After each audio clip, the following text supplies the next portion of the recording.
오늘부터 읽는 이 17장부터 마지막까지는 사사기의 결론에 해당하죠.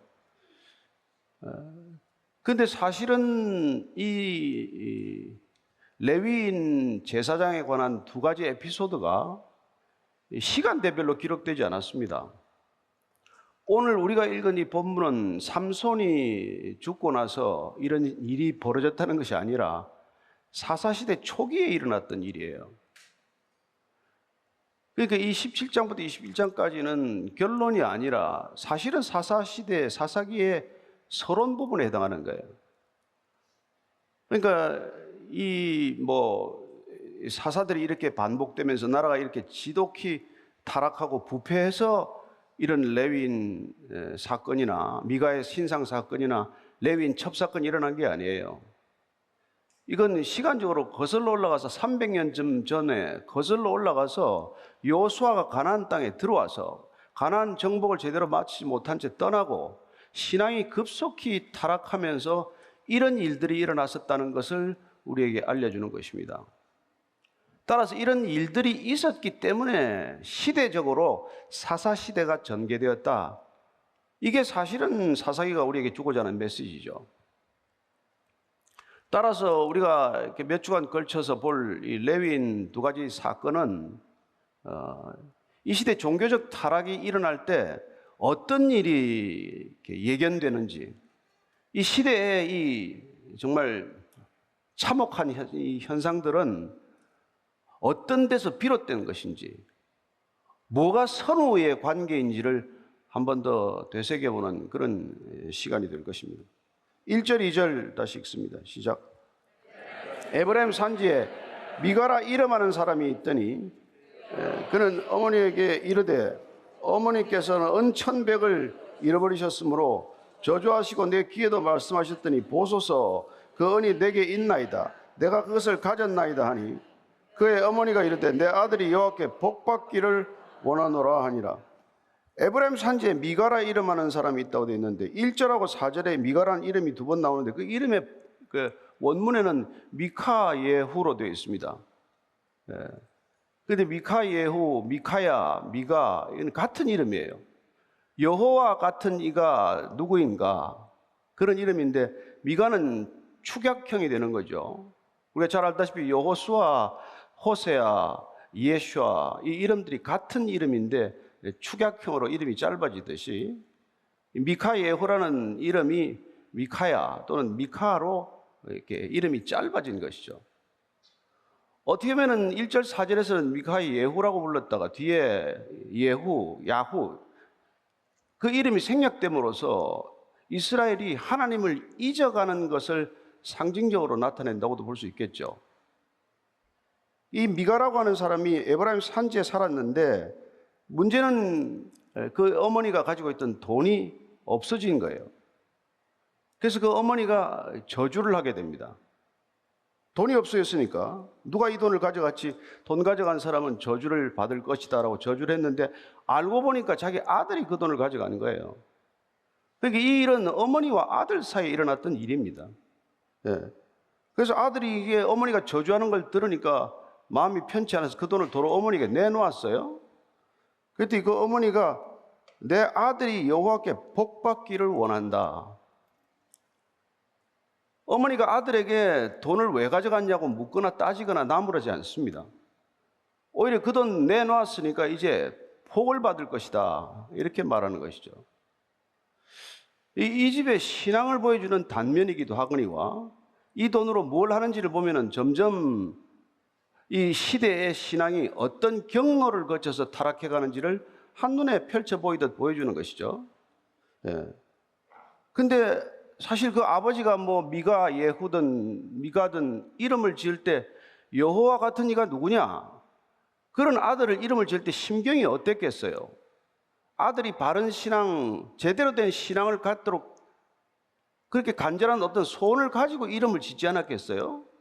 근데 정작 하는 일을 보면 어머니 돈이나 가져가는 이런 행동을 보면 그 이름에 걸맞지 않은 삶을 살았다는 것을 알 수 있습니다. 이름은 그럴듯한데 내용은 이름에 걸맞지 않다. 이게 여러분 우리 얘기란 말이에요. 우리는 뭐라고 부릅니까? 저와 여러분 누구라고 불러요? 성도 아닙니까? 성도. 거룩한 자들 아니에요. 또 그리스도인 자칭 타칭 우리는 그리스도인이라고 말합니다. 그리스도인이란 누구를 말합니까? 그리스도를 따르는 그리스도의 제자들을 말하는 것 아니에요? 그리스도의 성품을 이 땅에 드러내려고 우리를 부르심 바대로 우리가 그리스도인이라고 하는 것 아닙니까? 그건 우리가 먼저 부른 게 아니죠. 안디옥 교회에서 그들이 살아가는 삶이 작은 그리스도를 연상케 했기 때문에 처음으로 그리스도인이라는 말이 등장했던 다른 사람들 입에서부터 시작된 말 아니에요. 그런데 오늘 우리가 성도다, 그리스도인이다 하는 그 이름에 합당한 삶을 살고 있냐는 것이죠. 미가라고 불렀을 때는 당연히 부모의 마음은 그런 마음이었겠죠. 데살로니가 전서 2장 12절 말씀 읽습니다. 시작. 이는 너희를 부르사 자기 나라와 영광에 이르게 하시는 하나님께 합당히 행하게 하려 함이라. 하나님께 합당히 행하게 하는 삶을 살도록 그 이름을 붙여준 게 우리가 그리스도인이다. 그런 이름에 합당하게 살 책임이 주어졌다는 것입니다. 이름이 주어졌다, 이름으로 불린다고 하는 것은 그런 책무가 주어졌다는 뜻 아니겠어요? 그리스도인이라고 하는 특별한 권위가 있는 것도 사실이지만 그러나 그 특별한 권리에 걸맞는 책임이 주어졌다는 것, 그 이름이 가지는 무게, 이름이 가지는 특별한 의미 아니겠어요? 3절 4절 읽습니다. 시작.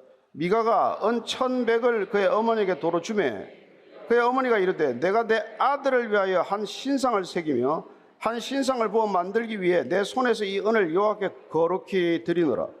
그러므로 내가 이제 이 은을 내게 도로 주리라. 미가가 그 은을 그의 어머니에게 도로 주었으므로 어머니가 그 은 200을 가져다 은 장식에게 주어 한 신상을 새기며 한 신상을 부어 만들었더니 그 신상이 미가의 집에 있더라. 그 사람 미가에게 신당이 있었으므로 그가 에봇과 드라빔을 만들고 한 아들을 세워 그의 제사장으로 삼았더라. 은 1,100은 지금 오늘날 생활 경제에 비추어서 환산을 하면은 약 한 1억 5천만 원 정도가 돼요. 은값으로만 따지면 뭐 4, 5천만 원 정도겠지만은 그 당시 은 1,100이라는 게 1,100세겔이 한 3년, 4년 정도 이상의 연봉에 해당하는 걸 보면 오늘날 가치로 따지면 그 정도 액수가 되는 것이죠. 그래서 이 미가의 집에 일어난 사건의 발단은 뭡니까? 은을 쌓아놓은 게 화근이란 말이에요. 은을 쌓아놨더니 아들이 그 은에 탐을 내고 어머니가 그렇게 차곡차곡 쌓아놓은 은을 훔쳤더라. 이게 지금 이 얘기의 시작 아니에요? 그러니까 앞으로 전개될 모든 사건에 여러분 발단이 되는 것은 그 집에 불을 쌓았다는 거예요. 은 1,100을 어머니에게 달라고 할 돈 액수가 아니잖아요. 그 돈을 지금 뭐 어떤 방법으로 가져갔는지 그 돈을 가져갔는데 어머니의 저주가 두려웠기 때문에 그는 다시 어머니에게 이 돈을 내놓았더니 어머니는 지금 이 돈을 갖다가 누구한테 드립니까? 여호와께 거룩히 드린다라고 지금 얘기를 해요. 그렇죠. 지금 뭐 잃었던 걸 도로 찾았으니까 어머니로서는 하나님께 기쁨의 예물, 감사의 예물을 드리는 기분이겠죠. 근데 드리는 방법이 문제란 말이에요. 1,100 은행 가운데서 200을 떼어서 그걸 가지고 신상을 만들기 시작해요. 그러니까 하나님께 드리긴 드려야 되겠는데 어떻게 드리는 게 가장 좋을까 나름대로 생각한 끝에 찾아낸 방법이 이 은으로 신상을 만들어서 드리겠다. 이런 발상을 하게 된 거란 말이죠. 그리고 또 계산을 어떻게 셈을 했는가 하니까 이 200으로 은을 만들어서 신상을 만들면 이미 아들이 만들어 놓은 신당에다가 그 신상을 안치하게 될 것이고 신상을 그 아들이 신당에 두면 그건 아들에게 주는 게 된단 말이에요. 그러니까 말은 여호와께 드리겠다고 했지만 사실은 아들에게 그걸 주는 또 다른 방법으로 편법을 쓰고 있는 거란 말이에요. 여러분 예물이라고 다 예물입니까? 감사하다고 이 말만 하고 드리면 다 감사 예물이 되는 것입니까? 그러니까 말은 감사의 예물로 드린다고 하지만 실은 아들한테 그걸 돌려주기 위한 방편으로 그걸 가지고 지금 신상을 만들고 있는 것을 보게 돼요. 그래서 그 은장색에 주어서 신상을 만들었는데 그 신상이 신당이 이미 있는 곳에 들여놓게 돼요. 그랬더니 미가는 또 어떻게 결정을 합니까? 이제 이미 있는 신당에 새 우상이 들어왔어요. 새 신상이 들어왔기 때문에 그 새로운 우상에 걸맞는 부속물들을 이제 또 만들어 놓는 거예요. 그게 에봇을 또 하나 만들어 갖다 놓고, 그 다음에 또 뭐예요? 드라빔. 드라빔은 여러분 언제 없어졌어야 마땅한 겁니까? 다 없어졌어야 마땅한 거 아니에요? 그 드라빔은 정말 개인 소장용 우상들이라는 말이에요. 그걸 또 만들어서 구색을 갖추는 거죠. 신당에 새 신상을 들여놓고, 그리고는 에봇이니 드라빔이니 하는 모든 것들을 다 갖추었다. 이게 지금 돈이 오고 가면서 생긴 후속 조치들이에요. 훔친 것도 말이 안 되고, 그걸 내놓았다고 어머니가 감사 예물을 또 드리는, 하나님께 드리는 방식도 말이 안 되고, 감사 예물을 우상을 만들어 드린다? 그러니까 여러분, 그 당시의 신앙이, 지금 이 미가 지배한 신앙의 모습을 보면 그 당시 시대에 이스라엘의 신앙이 얼마나 타락했는지, 얼마나 기준을 잃어버렸는지를 보여주는 사회상과도 같고, 하나의 사례와도 같은 것이죠. 그래 놓고 나니까 이제 뭐가 필요합니까? 뭐가 필요해졌습니까? 이제 제사장이 필요한 거예요.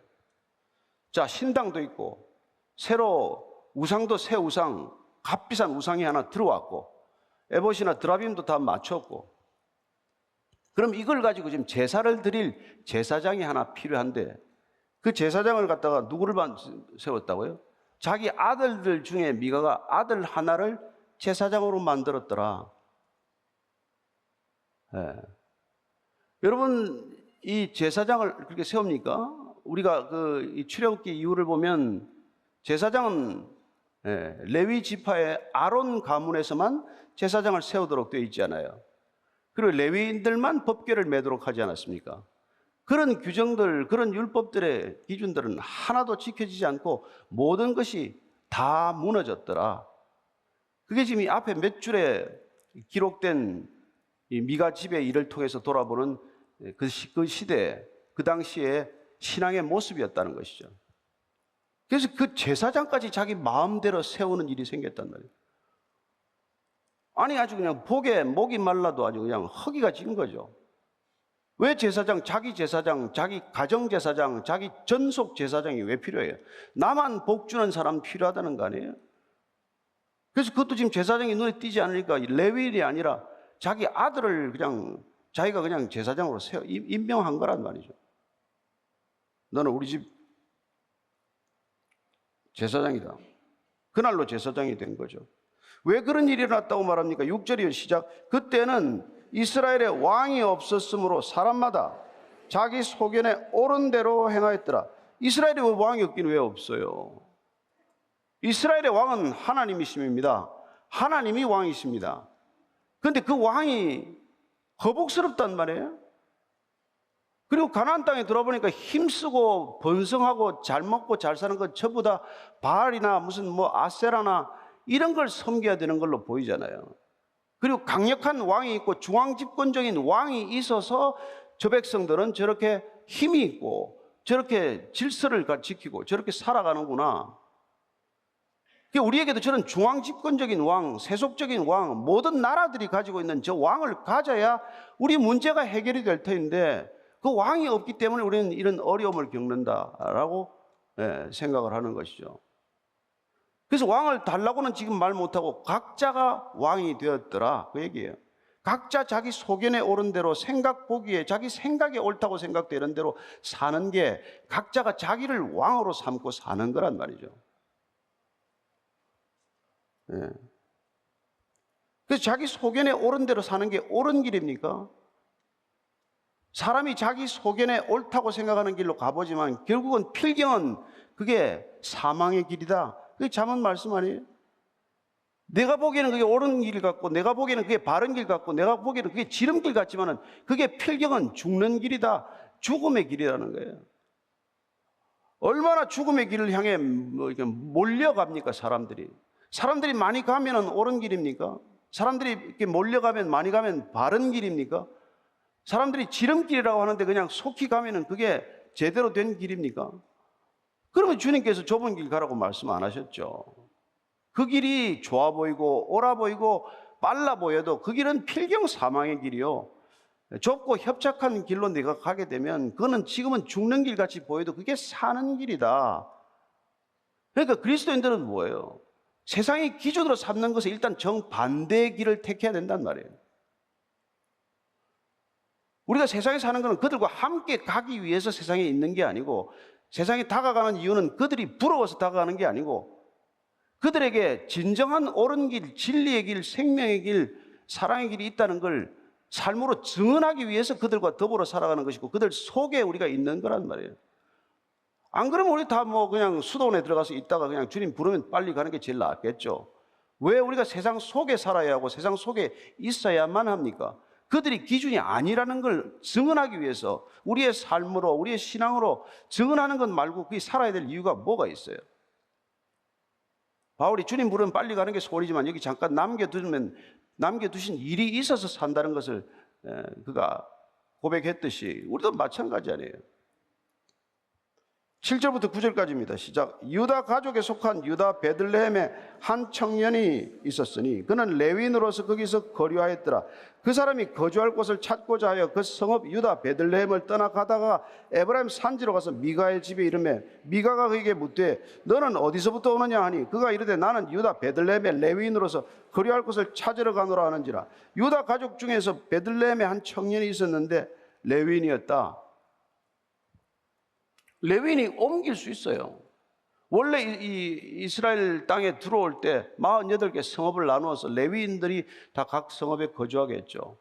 그러나 무슨 합당한 이유가 있으면 옮겨서 제사 드릴 수도 있고 보상을 받을 수도 있었지만은 왜 이 사람은 지금 먹고 살 길이 없어서 이렇게 옮겼다고 되어 있나요? 둘 다 어떻게 보면 자격이 부족했다는 뜻이겠죠. 섬김 받기에 부족한 레위인과 또한 섬기기에 부족한 레위인이 되었기에 레위인이 제자리에 있지 못하고 제 자리를 벗어났다는 뜻이란 말이에요. 여러분, 문제는 제자리를 벗어나는 게 문제예요. 자기 소견에 오는 대로 자기 자리를 벗어나는 게 타락이란 말이에요. 첫 번째 타락이 뭡니까? 아담이 자기가 있어야 될 자리에 있지 않고 하나님을 모셔야 할 중심의 자리에 슬그머니 올라간 게 죄의 시작 아니에요. 타락의 시작 아닙니까? 사탄이 누굽니까? 그도 또한 천사 아니었어요. 그러나 있어야 할 자리를 벗어나서 잊지 말아야 할 자리에 간 게 타락이란 말이에요.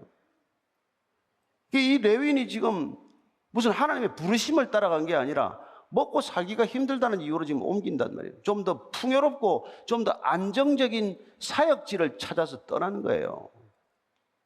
그러다가 지금 미가를 만나서 둘이 아주 그냥 의기투합한 거죠. 지금 아들 제사장 세워놓고 뭐가 그렇게 떳떳하겠어요? 뭐가 마음이 편하겠어요? 그러던 차에 이 레위인이 하나 덜컥 나타났으니까 어쩌면 이게 하나님께서 복 주시려니까 또 이런 제사장을 하나 또 데려다 놓네? 그랬겠죠. 제사장은 또 자기가 또 돌아다니다가 이렇게 또 좋은 집에 나를 인도하셨네? 어쩌면 둘 다 은혜 받았네, 축복 받았네 하고 의기투합했겠지만 이게 맞는 조합이냔 말이에요. 지금 그 얘기를 하고 있는 것이죠. 에브라임 산지로 가서 지금 미가가 너 어디서부터 오냐? 저는 베들레헴의 레위인이다. 그것도 뭐 장소로 보면 아주 1급지죠.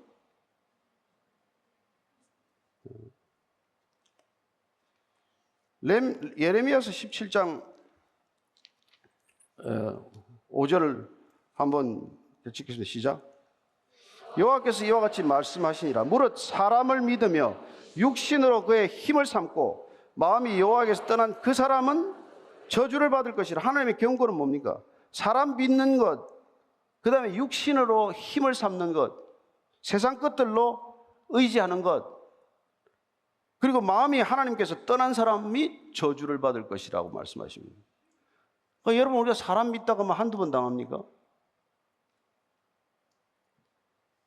근데 왜 이 레위인은 떠났냔 말이에요.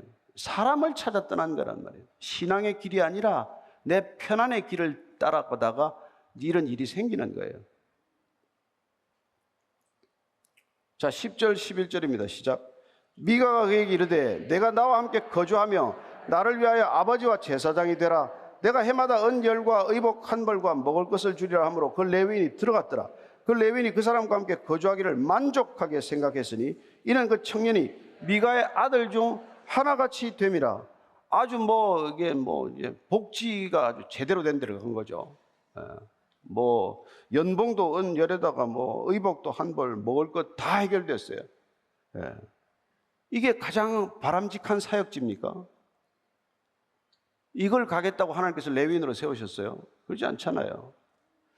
여러분들이 우리가 옮기는 것도 마찬가지예요. 그리스도인이 직장을 하나 옮긴다, 거주지를 옮긴다는 것도 우리가 하나님의 부르심이나 하나님의 보내심을 따라가는 거냐, 내가 이게 힘들어서 그냥 이 직장 내 팽개치고 딴 데로 가려고 하는 것이냐. 주님께서는 너를 쐐기처럼 그 자리에 박아놨는데 거기 못 있겠다고 그냥 튀어나오는 거냐, 내가 누구를 위한 결정이냐, 이걸 우리가 항상 나 자신에게 정직해야 되고 하나님 앞에서 부끄러움이 없어야 하는 것이죠.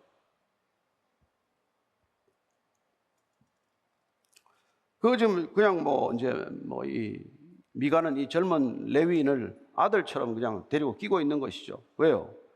이제 전속 제사장이 하나 생겼으니까 오직 내 집만을 축복하고 내 모든 가정집에 불길한 재앙이나 이런 것들을 다 막아줄 수 있다고 생각하는 그런 무당 같은 친구가 하나 들어왔단 말이에요. 이게 자기가 꿈꾸던 신당의 모습 아니에요? 12절 13절입니다. 시작. 미가가 그 레위인을 거룩하게 구별하며 그 청년이 미가의 제사장이 되어 그 집에 있었더라. 이에 미가가 이르되 레위인이 내 제사장이 되었으니 이제 여호와께서 내게 복 주실 줄을 아노라 하니라. 이 보시죠. 미가의 제사장이 되었어요. 여호와의 제사장이 아니라 그는 미가의 제사장이 되었다. 하나님의 제사장이 아니라 사람의 제사장이 되었다. 그리고 지금 미가는 뭐라고 합니까? 이 레위인은 내 제사장이 되었다. 아주 그냥 당당하게 외치는 거죠. 저 사람은 내 제사장이야. 그러니까 내 제사장이 생겼으니까 저 제사장을 통해서 하나님께서 내게 복을 주실 줄을 아노라. 자, 오늘 이 얘기는 기가 막힌 얘기예요. 미가라는 사람과 그 어머니와의 둘의 대화, 그리고 이 돈이 오가면서 일어나는 일들을 처리하는 태도, 그리고 이 미가와 이 베들레헴에서 온 한 레위인, 젊은 레위인과의 대화와 그리고 결정이 이루어지는 과정, 이 모든 것들은 도대체 이 시대가 이런 시대였나를 다시 한번 살펴보게 하는 것이죠. 그리고 이 사사시대에 있었던 이 일이 어쩌면 오늘날도 동일하게 일어나고 있는 반복되는 일들이 아닌가. 과연 사역자는 어떤 사역지를 따라서 옮기고 있고, 무엇 때문에 우리는 그런 수고를 다하고 있나. 그리고 섬긴다고 하는 목회자들은 정말 사람의 목사인가, 하나님께서 세운 정말 사역자인가. 이걸 저와 여러분들이 속을 수는 있어도 하나님은 속지 않으실 것 아니에요. 여러분들도 마찬가지예요. 이 베이직 교회 왜 오십니까? 이렇게 불편한 교회. 헌금 얘기 안 해서? 사역이 없어서? 그러면 잘못 온 거예요. 저는 여러분들이 하나님을 더 알아가기 위해서 오셨다고 믿습니다. 예수님을 더 사랑하기 위해서 오셨다고 믿습니다. 성경 말씀을 의지하기 위해 오셨다고 믿습니다. 그래서 말씀만 읽자고 한 것 아닙니까? 그럼 10년 말씀 읽었으면 무슨 변화가 있냐는 말이에요. 어떤 변화가 내게 일어났냐는 말이죠. 이렇게 편하고 좋은 교회가 그냥 세상에 어딨냐? 사람 닥달 안 하고 이렇게 그냥 내버려두는 교회가 어딨냐? 그래서 오셨다면 여러분들은 큰 실수를 하신 거예요. 저는 오늘 이 신앙이 빗나감으로써 한 가정사의 얘기에 끝나는 게 아니잖아요. 이 얘기가 왜 여기 기록됐습니까? 그 당시에 이스라엘의 미가라고 하는 사람 집에 있었던 이 신앙의 단면, 신앙의 모습이 이스라엘의 신앙의 수준이었고 이스라엘 신앙 전체를 대변하는 하나의 그림과도 마찬가지다. 이스라엘 신앙을 설명하는데 이보다도 더 적절한 얘기가 없기 때문에 기록된 거란 말이에요. 이 얘기가 우리의 얘기로 들려야 마땅하고 우리의 신앙을 점검하는 중요한 하나님의 경고로 들어야 마땅한 것이죠. 예. 과연 여러분들은 어떤 신앙을 위해서 이 교회를 오고 있는지, 무엇 때문에 예배를 드린다고 하는 것인지 다시 한번 새겨보는 시간이 되기를 바랍니다. 언제나 이 질문 앞에 서야 합니다. 동기가 하나님인가? 아니면 나인가? 늘 이 싸움이란 말이에요. 그 점에서 좀 더 솔직하기를 바라고, 그 점에서 우리는 주님 앞에서 감출 수가 없다는 걸 기억할 수 있게 되기를 바랍니다. 한 주간 살아가면서 여러분들이 늘 기준 삼아야 할 것은 말씀이 기준이고, 내 생각대로, 내 소견대로, 내 관점대로 관철시키기 위해서 분투하는 세상이 안 되기를 축원합니다. 여러분들의 관심은 하나님께 집중되어야 하고, 하나님의 지금 관심은 뭡니까? 그렇게 내 말씀대로 살아가는 한 인간이 있나? 한 가정이 있나? 한 민족이 있나? 한 예배자가 있나? 그걸 찾으시는 분 아닙니까? 그래서 하나님이 찾으시는 그 한 사람이 되기를 바라고, 그 한 가정이 되기를 축복하고, 그 한 교회가 되기를 축원합니다.